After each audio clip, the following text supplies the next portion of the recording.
Salut! Aujourd'hui j'ai décidé de vous faire une vidéo sur 10 choses que j'ai arrêté d'acheter et je suis sûre que si vous y réfléchissez bien, vous aussi ça a dû vous arriver, peut-être que vous vous en rendez en fait même pas compte. Alors la première chose que j'ai arrêté d'acheter, mais ça c'est au fur et à mesure du temps en fait, ce sont tout simplement des gels douche. Dans ma précédente vidéo sur Lidl, je vous ai expliqué que j'avais testé donc leur savon et je vous ai montré justement le savon. Ça fait à peu près 2 mois que je l'utilise, j'en ai au moins pour encore 2 voire 3 mois, je n'ai pas la peau qui tiraille. J'utilisais des gels douche justement qui m'asséchaient un peu la peau. Du coup, j'utilise beaucoup moins de crème pour le corps. Et si vous calculez bien, je devrais en avoir un savon pour l'année pour l'équivalent d'à peu près 3 ou 4 euros, ce qui représente vraiment pas grand chose. Alors qu'avant, en budget gel douche, je devais dépenser à peu près 5 euros par mois. Faites le calcul. À peu près 5 euros par an et 5 euros par mois, vous imaginez les économies. Il y a des gens qui vont me dire 60 euros par an, c'est pas grand chose. Moi, je dirais que 60 euros par an pour du savon, si en plus on peut faire des économies sur d'autres choses, à la fin de l'année, ça fait un sacré budget. Et en plus d'être un gain d'argent, ce qu'il ne faut pas oublier, c'est que on fait de sacrées économies en termes de plastique. C'est une très bonne chose. La deuxième chose, je vous dirais tout ce qui est enseigne fast fashion. Je vais vous faire une confidence. Ça faisait 2 ans que je n'avais absolument rien acheté, ni chez Zara, ni chez Mango, en sachant que ce sont des marques chez qui je suis fidèle depuis plus de 25 ans. Comment vous dire que quand j'avais une vingtaine d'années, j'en ai 45 maintenant, à 20 ans, j'allais chez Zara à Barcelone, ou alors à Figueres, ou alors à Gérone, parce que j'habite à côté donc de la frontière espagnole. Et c'est vrai que nous, quand on va faire nos courses, généralement c'est en Espagne, parce que c'est moins cher. J'allais souvent là-bas, parce que les prix étaient intéressants, parce qu'il y avait beaucoup de modèles sympas, parce qu'ils jouaient vraiment le jeu pendant les soldes, que la qualité était au rendez-vous. Franchement, en 25 ans, ça a chuté en termes de qualité, ça a vachement augmenté en termes de prix. Ils jouent plus le jeu pendant les soldes comme avant. Avant d'entrer, c'était moins 70%. Et outre ça, en fait, c'est vrai que j'ai pris conscience de ce qu'était la fast fashion parce que à chaque fois que j'en revenais, je me disais, oh bah de toute façon, j'y reviendrai dans 3 semaines, un mois parce qu'il y aura encore des nouveautés. Et c'est ça en fait le truc, c'est qu'on y va parce qu'on se dit, il va y avoir des jolies choses parce que là-dessus, Zara, c'est les rois du monde. Et c'est vrai que le fait qu'il y avait constamment et qu'il y a toujours d'ailleurs des collections, ça donne envie d'y revenir parce qu'on sait que ça va être joli, on sait que ça va nous plaire, on sait que ça va nous correspondre. Et du coup, ben j'y allais constamment, ce qui fait que j'avais énormément de vêtements. Je me suis débarrassée dans mon dressing de plus de la moitié de ce que j'avais. Je suis encore en train de faire du tri. Je pense que je vais en enlever encore la moitié pour vous dire tout ce qu'il y avait dans mon dressing que j'ai acheté. Je sais pas si je peux dire à cause de la fast fashion parce que moi-même je suis responsable de ce que je faisais, mais je crois que je m'en rendais pas vraiment compte. Et c'est vrai que avec le Covid, le fait de devoir rester enfermé, etc., je me suis dit mais est-ce que j'ai besoin d'acheter ça? Non. Et c'est là que j'ai vraiment pris conscience de tout ça. Et donc comme je fais du tri encore dans mon dressing, l'autre jour je me suis dit tiens j'ai besoin de pulls. Je vous mens pas, j'ai 2 pulls. Pour sortir j'ai 2 pulls. Pour faire des vidéos c'est différent parce que comme vous voyez que le haut, par moment je peux avoir un pull qui est un peu trop court ou un peu trop moulant, vous le voyez pas trop parce que vous voyez ça. Mais moi, au quotidien, j'avais 2 pulls. Donc je me suis dit, vas-y, achète-toi des pulls. Ma maman me dit, tiens, chez Zara, ils ont sorti de jolis pulls. Du coup, je me dis, ça fait 2 ans que j'y suis pas allée, voyons. Je tombe sur un pull qui me plaît. Je l'achète. Ben, quand je l'ai reçu, j'ai été extrêmement déçue parce que je trouvais que la qualité n'était pas au rendez-vous, que c'était cher. Je trouve que c'est trop grand. Ça me met pas en valeur. C'est trop large de là. Quand on le regarde comme ça, là, ça fait un faux pli. Et du coup, ça me conforte dans l'idée que non, Zara, ce n'est plus fait pour moi. Que je préfère aller dans d'autres enseignes qui font preuve de créativité, qui font beaucoup plus attention aux matériaux qu'ils utilisent. Entendez bien ce que je dis, parce que des fois, il y a des gens qui comprennent de travers. Je ne critique pas les gens qui achètent chez Zara. Il y a plein de gens autour de moi qui continuent d'aller chez Zara. Mais pour moi, à l'heure actuelle, c'est comme les gels douche, j'en vois plus l'intérêt. Dans la continuité de ce que je viens de vous expliquer, je n'achète plus des choses parce que c'est en solde. Là, il y a encore l'étiquette, c'est une veste que j'avais achetée chez Mango. J'avais fait une super affaire en fait. Elle était à 24,99€ au lieu de 49. C'est-à-dire qu'avant, j'avais cette fameuse manie de me dire « Ouh, attends, là c'est soldé, ça vaut le coup, j'achète. » Oui, mais quel est l'intérêt d'acheter quelque chose de soldé si au fond tu le portes pas vraiment? Est-ce que vous, ça vous arrive aussi, enfin ça vous est arrivé, de vous retrouver dans votre dressing quelques années après, ou quelques mois même, et de vous dire « J'ai acheté ça, c'était pas cher, ou c'était en promo, mais finalement je le porte pas. » On est influencé par la pub, moins 60%, des stockages et ceci et cela. On se dit ouais, il y a des affaires à faire. Alors, je ne suis pas en train de vous dire que je n'achète plus des articles qui sont soldés, c'est pas vrai. Mais avant d'acheter, peut-être que la question qu'on devrait se poser, et c'est ce que je fais à l'heure actuelle, chose que je ne faisais pas avant, la question qu'on devrait vraiment se poser, c'est est-ce que j'en ai besoin? Est-ce que je vais le porter? Est-ce que je vais pas dépenser mon argent pour rien en fait? Parce que la conclusion de ce que je viens de vous expliquer, c'est que au final, on achète souvent un prix. On n'achète pas forcément ce dont on a besoin. Ce qui m'amène en fait à autre chose que je n'achète plus dans le même genre, c'est-à-dire je n'achète plus quelque chose qui ne me convient pas par rapport à ma morphologie ou par rapport à la couleur. Est-ce que ça ne vous est jamais arrivé d'avoir un coup de cœur pour une pièce, de vous dire alors ça, j'adore la coupe, la forme, la couleur, le design, le nom du créateur, peu importe, ça vous flash, vous avez un énorme coup de cœur, pourtant au fond de vous, vous savez que ça vous met pas en valeur, ça vous plombe le teint, il y a un truc qui cloche, mais c'est tellement beau que vous l'achetez. Et au final, vous vous rendez compte que vous le portez pas tellement que ça parce que c'était beau sur le centre, c'était beau, c'était tout ce que vous voulez, mais c'était pas fait pour vous. Combien de fois, moi, ça m'est arrivé. Et au final, c'est pareil, c'est pas un bon plan, c'est comme acheter parce que c'est en solde. Si c'est pas fait pour nous, c'est pas fait pour nous. Alors après, on est d'accord, on achète ce qu'on a envie d'acheter. C'est-à-dire que si vous êtes conscient que c'est pas pour vous, mais que vous vous faites un kiff de le porter, alors alléluia. Pour les gens qui se poseraient la question comment on fait pour savoir si un vêtement nous convient ou pas en termes de couleur, ce qu'on appelle donc la colorimétrie, c'est très simple. Prenez un vêtement et mettez proche de votre visage un tissu doré, c'est les tons chauds, et un tissu argenté, c'est les tons froids. Et regardez en fait ce qui met en valeur votre teint et ce qui le plombe. Regardez, aujourd'hui je porte ce haut, c'est argenté. Normalement, pour mon teint, j'ai besoin de tons chauds, mais je sais très bien au fond de moi que ce n'est pas la couleur qui me met le plus en valeur. Maintenant, ça rejoint ce que je disais, c'est-à-dire qu'il y a quand même dans mon dressing, dans ma garde-robe, quelques pièces qui me mettent pas forcément en valeur, je le sais, mais je les aime, donc je m'en fous. C'est pour moi que je le fais. Vous voyez ce que je veux dire? Ensuite, si vous me suivez depuis un moment, vous devez le savoir et l'avoir vu d'ailleurs, je n'utilise plus ni de tampons,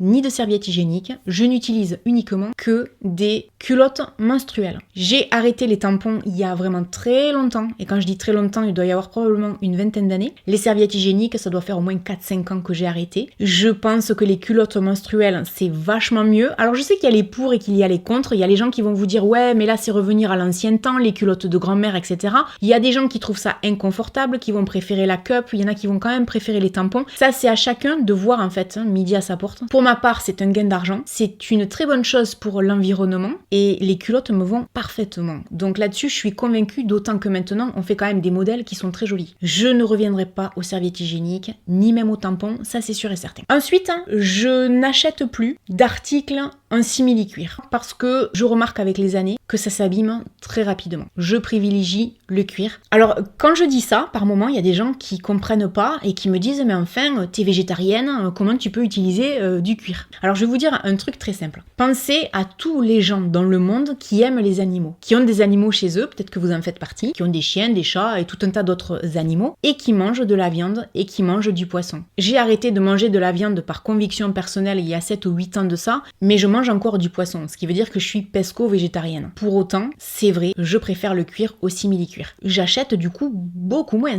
Parce que au lieu de renouveler certains achats qui au bout de 2, 3, 4 ans sont abîmés parce que la matière fout le camp, ben du coup, il y a des articles, ça fait vraiment 10, 15 ans que je les ai et je m'en sépare pas. Là, en l'occurrence, je pense aux sacs que j'ai pu avoir, notamment de la marque Guess, qui est une marque que j'adorais beaucoup avant. C'était un simili-cuir à l'époque, je ne sais pas si maintenant ils font du cuir, mais à chaque fois, tout ce qui est anse et contour de sac, ça s'abîmait complètement. Ce qui fait qu'au bout d'un moment, le sac ne ressemblait plus à rien parce que je les utilisais beaucoup et j'étais obligée de m'en débarrasser et d'en acheter d'autres. Maintenant, je n'ai que des sacs en cuir. Je peux vous dire que mes sacs, même si je les amène partout avec moi, ils ne sont pas abîmés. Et les anses, encore moins. On pourrait avoir d'autres alternatives. Il y a des essais qui ont été faits de faire des vêtements ou des chaussures en cuir à partir de champignons. Je crois que c'était Nike qui avait trouvé une technique pour remplacer le cuir animal. Il y a des marques qui le font. Malheureusement, les produits, moi, ne m'intéressent pas. Ce serait bien que les industriels s'y penchent d'un peu plus près. En attendant, je fais au mieux. Ensuite, j'ai arrêté, et ça pour moi ça a été une révolution, d'acheter des choses qui sont inconfortables. Et je pense notamment aux chaussures. Combien de fois j'aurais acheté des chaussures où j'étais inconfortable au possible, mais vous comprenez, c'était tellement beau que je pouvais pas m'en passer. Et avec le recul, je me dis, si, tu pouvais tout à fait t'en passer, tu les regardais là dans le magasin, tu bavais dessus, tu pouvais les essayer, t'amuser 2 secondes, tu les reposes et tu t'en vas. Quand j'avais 20 ans, je me faisais un kiff. Je portais des talons entre 12 et 15 cm. Vers l'âge de 30 ans, j'ai acheté des talons qui faisaient à peu près 10 cm. À l'heure actuelle, je porte plus du 8 cm.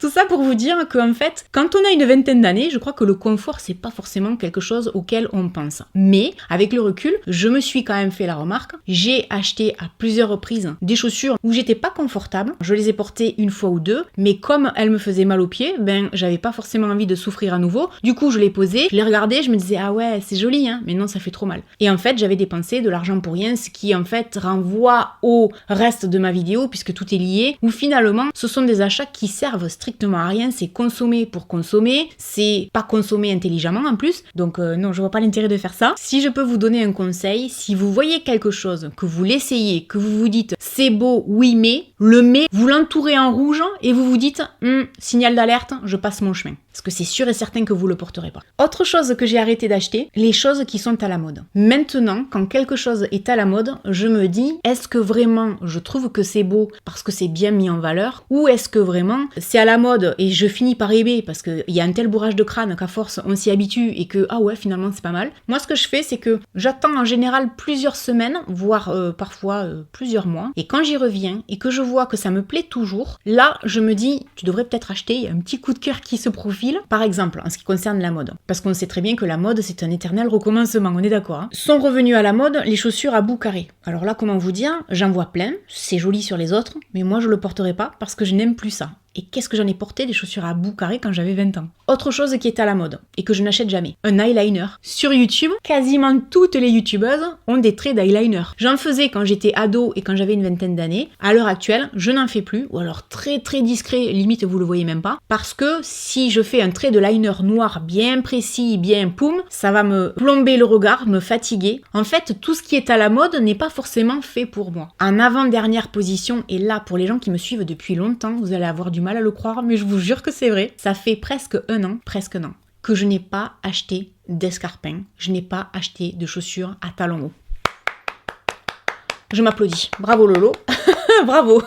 C'est véridique. Je pense que le Covid a fait que on se sent plus à l'aise dans les baskets parce qu'on est à la maison, machin, tout ça, même si on a repris une vie normale, hein, bien sûr. Mais ça y a contribué. Comme j'ai pris l'habitude de porter des sneakers, des baskets, etc., je me sens tellement bien là-dedans que finalement, je porte beaucoup moins de talons et que ces derniers temps, quand je vais dans mon dressing, je me dis, attends, pour quelqu'un qui avait quand même réduit son nombre de chaussures à la moitié, en sachant qu'il me reste quand même 70 ou 75, je sais plus, paires d'escarpins, donc il y a quand même de quoi faire, est-ce que j'ai vraiment besoin d'en acheter d'autres en sachant qu'il y a plein de paires que j'ai pas portées? Non, parce que j'ai suffisamment le choix en termes de chaussures et d'escarpins si j'ai envie d'en porter une paire. Et l'autre jour justement, je tombais sur une paire somptueuse. Elle était magnifique. Il en restait une à ma taille. Quand ma maman l'a vue, elle me dit ça c'est fait pour toi. J'ai dit oui, mais je ne l'achèterai pas parce que je sais très bien que je vais pas les porter, qu'en plus je risque d'être inconfortable. Et du coup, je l'ai pas acheté. Voilà.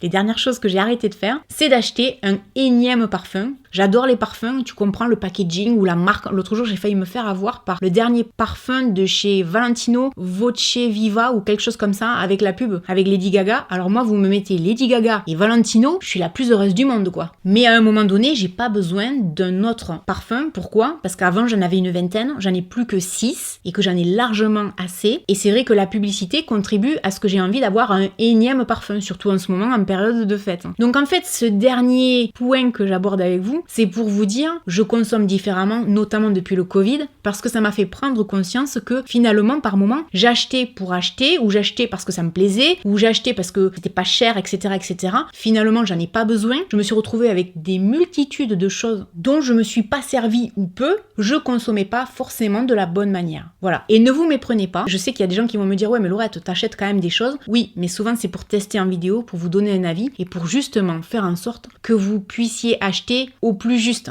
Donc souvent les gens passent à côté du vrai message. C'est un peu dommage, mais c'est pas grave. Voilà, j'espère que cette vidéo vous aura plu, qu'elle vous aura aidé. N'hésitez pas à me laisser un commentaire et puis je vous dis à très bientôt dans une prochaine vidéo. Salut!